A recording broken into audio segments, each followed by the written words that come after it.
Assalamualaikum warahmatullahi wabarakatuh. Saya Dewi Christine Amalia dengan NIM 2019 101 603 11082 akan mempresentasikan hasil proposal penelitian saya tentang pengaruh perusahaan job fit dan kepuasan kerja karyawan terhadap turnover intention. Selanjutnya adalah latar belakang masalah. Yaitu yang pertama, seiring berjalannya waktu, setiap perusahaan membutuhkan individu yang berkompeten dalam bidangnya dan setiap individu diharuskan untuk tangguh dalam menghadapi tantangan dan persaingan yang ada dalam pekerjaan. Sumber daya manusia adalah satu hal yang penting dalam kegiatan usaha apapun karena kualitas dari hal tersebut sangatlah menentukan kinerja dari suatu perusahaan. Untuk menguasai pekerjaan dan mencapai produktivitas tinggi dalam perusahaan, dibutuhkan orang-orang yang menjadi penggerak roda perusahaan tersebut.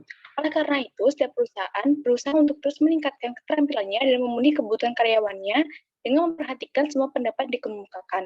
Karyawan di setiap departemen memiliki tugas dan otoritas mereka sendiri dengan saling berkehubungan dan saling mendukung. Mereka akan menjalin hubungan kerjasama dengan perusahaan dan meningkatkan hasil kerja yang tercipta dengan baik. Kemampuan suatu perusahaan untuk mencapai tujuannya tidak hanya bergantung pada sarana dan prasarana yang ada, namun juga pada kinerja karyawan. Tingginya kinerja karyawan satu perusahaan dapat menjadi unggulan kompetitif bagi perusahaan karena tidak dapat dengan mudah direproduksi oleh pesaing. Keunggulan sumber daya manusia dapat dicapai dengan kinerja tinggi dari karyawan perusahaan.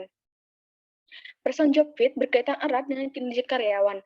Untuk mencapai hasil kerja yang baik dari karyawan perusahaan, sangat penting untuk menyamakan tujuan karyawan dengan tujuan perusahaan. Jika person job fit sesuai dengan yang diharapkan karyawan, itu akan meningkatkan kepuasan kerja karyawan dan mempengaruhi kinerja karyawan di perusahaan.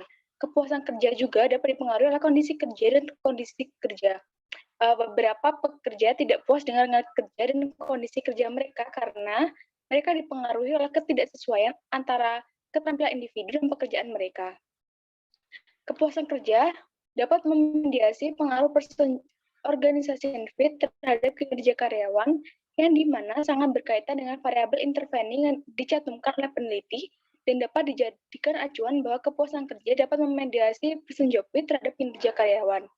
Pada dasarnya, karyawan akan merasa tidak nyaman dan potensi yang berkurang jika tidak ada kepuasan dengan pekerjaannya yang secara tidak langsung berdampak buruk terhadap kinerja lingkungan kerjanya.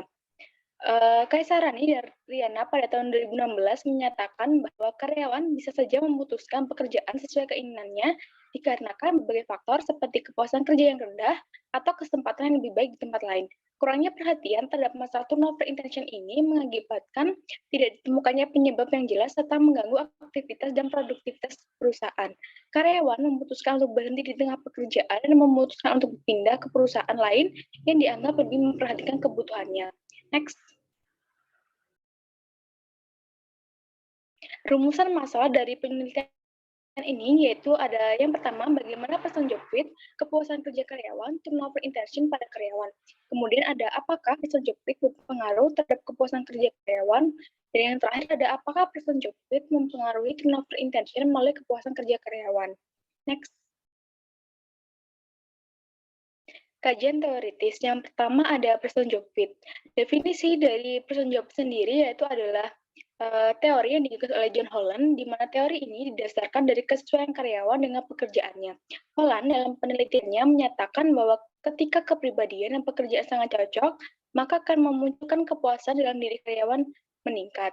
Selanjutnya ada dimensi dari person job sendiri. Yang pertama ada dimensi ability fit, yang artinya pengetahuan, kemampuan yang dimiliki oleh pekerja cocok dengan apa yang diperlukan oleh bidang tersebut.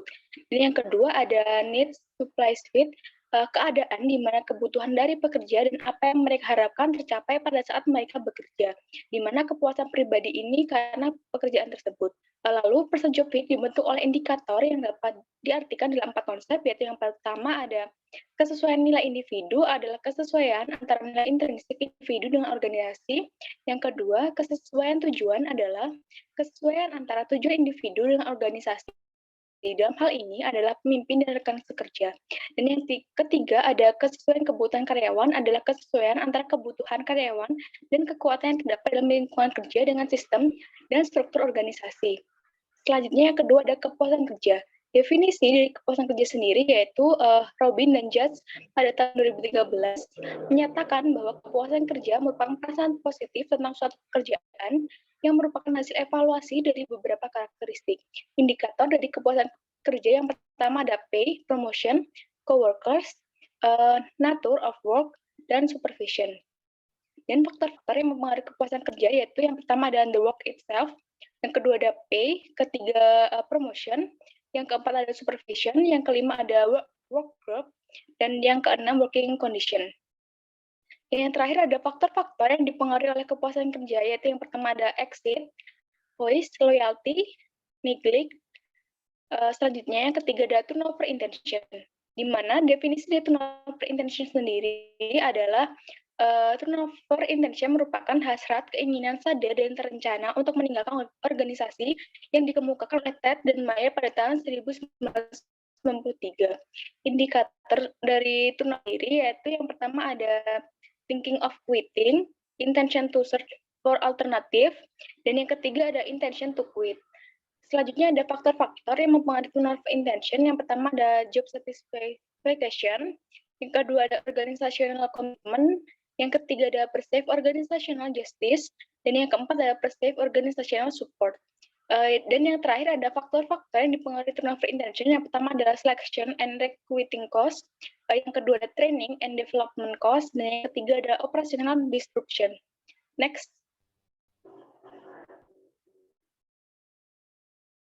Penelitian terdahulu. Yang pertama ada dari Titis Widiatuti, Ika Zarita Ratnaningsi dengan metode penelitian teknik convenience sampling, di mana hasil penelitiannya yaitu ada hubungan positif yang signifikan antara person job fit dengan kepuasan kerja.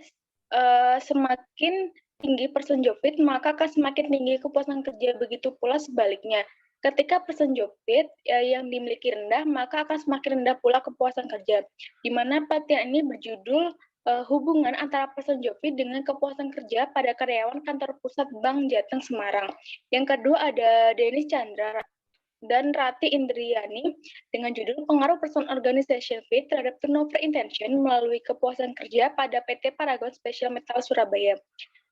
Dengan hasil person organization fit berpengaruh signifikan positif terhadap kepuasan kerja, person organization fit berpengaruh signifikan negatif terhadap turnover intention, dan kepuasan kerja berpengaruh signifikan negatif terhadap turnover intention. Yang ketiga ada dari Jesslyn Jovanka dengan judul pengaruh organization fit dan kepuasan kerja terhadap turnover intention karyawan di rumah makan Cikole dengan metode kuantitatif dengan desain penelitian kasual. Dengan hasil, person organization fit berpengaruh positif dan signifikan terhadap kepuasan kerja karyawan pada rumah makan Cikole.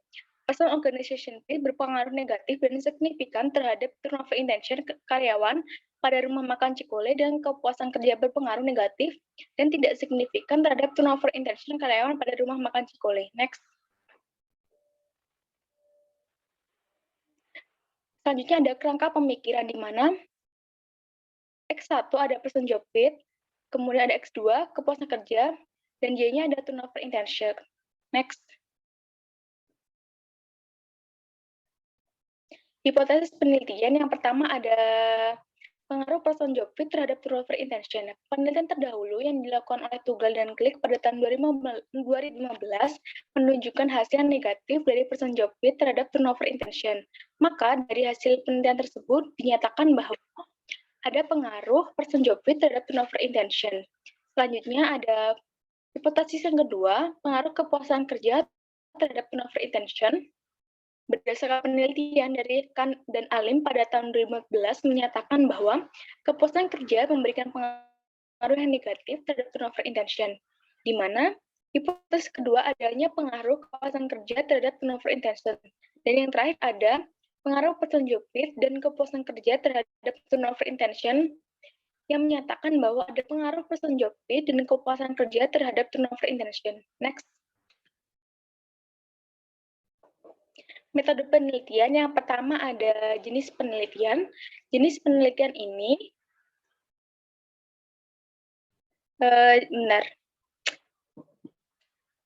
Jenis penelitian ini menggunakan pendekatan kuantitatif yang bersifat kausal. Pendekatan kuantitatif dapat diartikan sebagai metode penelitian yang berlandaskan pada filsafat positivisme digunakan untuk meneliti pada populasi atau sampel tertentu. Pengumpulan data menggunakan instrumen penelitian, analisis data bersifat kuantitatif atau statistik dengan tujuan untuk menguji hipotesis yang telah ditetapkan. Kemudian ada populasi dan sampel populasi, di mana populasi adalah sebagai wilayah generalisasi yang terdiri atas objek atau subjek yang punya kualitas dan karakteristik tertentu yang diterapkan oleh peneliti untuk mempelajari dan kemudian ditarik kesimpulannya. Di mana populasi yang digunakan dalam penelitian ini adalah seluruh karyawan yang bekerja di PT Paragon Special Metal yang berjumlah 80 orang. Menurut Sugiono, sampel adalah bagian dari jumlah dan karakteristik yang dimiliki oleh populasi tersebut. Sampel penelitian ini diambil dengan menggunakan metode non-probability sampling dengan teknik sampling jenuh. Kemudian ada teknik analisis data yang pertama menggunakan analisis deskriptif, di mana analisis deskriptif ini digunakan untuk menganalisa data satu persatu yang didasarkan pada jawaban responden yang dihimpun berdasarkan kuesioner yang telah diisi oleh responden selama penelitian berlangsung. Yang kedua ada uji prasyarat, di mana uji prasyarat ini dilakukan sebelum pengujian hipotesis yang meliputi uji normalitas, uji linearitas, uji multikolinearitas, dan uji heteroskedastisitas. Sekian presentasi dari saya. Bila ada kurang lebihnya, saya mohon maaf. Wassalamualaikum warahmatullahi wabarakatuh.